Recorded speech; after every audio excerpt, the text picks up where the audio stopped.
भंगिया के कोना चल चढ़ेबे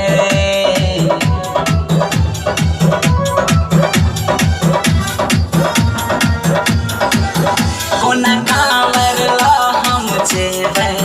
भंगिया के कोना चल चढ़ेबे मिथिला में चल कोन कमी जे झारखंड गेला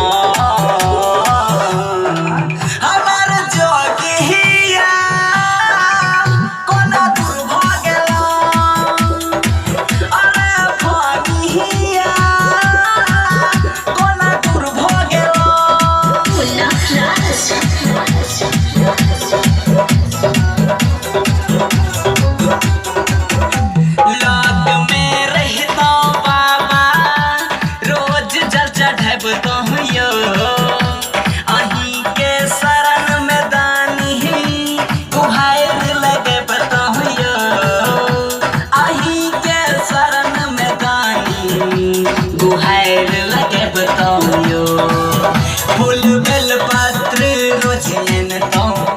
आही के हम चढ़ब तो स्वस्थ सुंदर भूमि के छोड़ आहा केहन भेलौ ए हमर भोला हाजी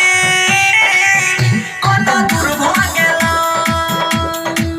ए और भागिया कोना दूर भ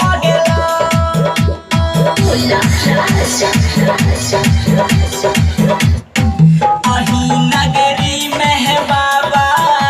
पहाड़ पहाड़ियो कोना जायब हम बाबा परत पीरा भारियो कोना जायब हम बाबा परत पीरा भारियो सरसंगम भजन सुनावे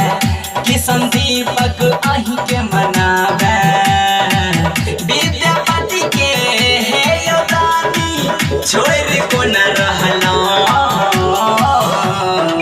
हमारो शंकर जी कोना दूर भ गेलो